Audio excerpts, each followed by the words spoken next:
The Star of Hope by Professor Dan Collins. Soon it would be the young Hopi Indian boy's 13th birthday. He was a lean and muscular youth who enjoyed the world around him. He loved going for long walks and observing nature. The boy was always in awe at the varied and colorful creation which the Great Spirit had placed all around him and his people. The boy was especially fond of camping. He would take his woven blankets and head far out from the village to sleep under the magnificent blanket of stars that Gitche had spread out across the endless heavens. Laying there in the pitch blackness, the boy felt as if he were the only one in the world.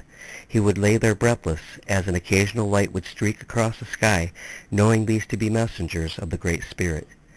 Often as he slept in the desert, the boy would receive visions from the spirit world, and it was one of these particular that brought great joy to his heart. In fact, he could not contain the happiness that he felt, so he called his family together in their pueblo dwelling so he could share the vision with them. Gray Wolf, his grandfather, was seated cross-legged on a blanket spread on the floor. His father and mother were there with uncles, aunts, brothers, and sisters. They were all very anxious to hear what he had to tell them. The wizened old grandfather raised his hand, and there was silence. He spoke. His voice was gentle, yet strong in his advanced age. "You have been given a special vision. Speak to us what the spirits have shared with you." The boy stood and looked across his family.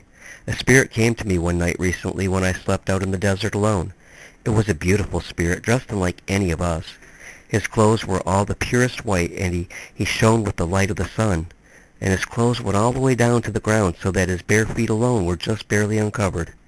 "Were you afraid, son?" his father inquired. "No, there was no reason to fear him. He smiled and said, 'Greetings.' Then he said, 'I have come from the Creator of all things, and I have glad news to share with you. You must take my message and share it with your people.'" "From the Creator?" his mother exclaimed. "And he chose you to bring his special message to us? Please go on. Tell us what the Spirit told you." A look of awe came over the boy's face as he continued. "He told me that soon, in a land far away, the Creator would come to earth and be born as a baby to live with men that he created. The Spirit said that the Creator had a very special mission that would be a great blessing to all of his children. He said that the Creator is already here, but not yet been born." The grandfather asked, "Where is this faraway land? Can we go there and see the Creator ourselves?" "He said only that he is across many waters and lands, and that Creator will dwell there with other sheep, but that his mission of love is as much a blessing for us as to them and to all the people through all time past and to come." One of the uncles smiled and remarked, "I look on a boy who will soon be a man, and he speaks as one who will be a great prophet and shaman. What else did the Spirit tell you?"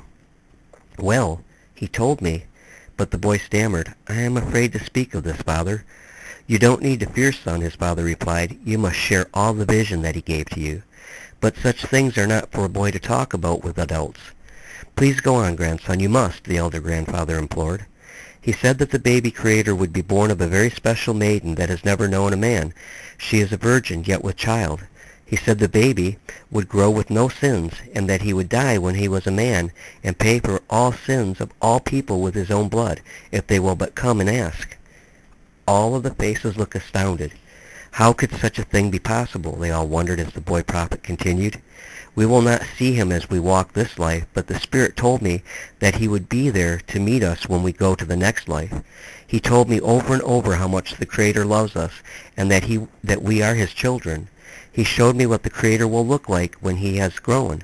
He didn't look much different than us, but the color of his skin was different, and his face was covered with hair. His eyes, though, they were deep and had love and compassion for all." "When will the Creator be born?" the uncle asked. We will hold a great feast to celebrate his coming." "The Spirit told me to watch for his star in the sky. When I see it, my eyes must follow the star across the sky. When it disappears from view, the Creator child will have been born." "The Spirit seemed to consider you a man, for no such important message would be trusted to a mere boy," the grandfather observed.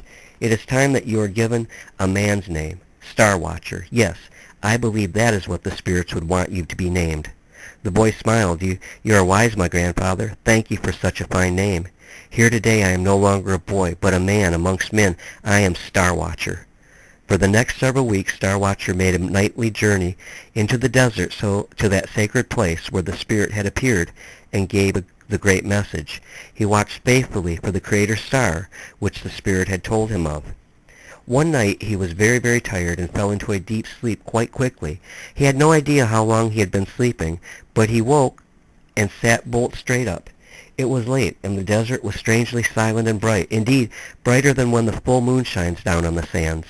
Yet it was not time for the full moon. Star Watcher rubbed the sleep from his eyes, and looking up he saw the star. In the sky, almost directly above him, was the brightest star that the man Star Watcher had ever seen. It was beautiful.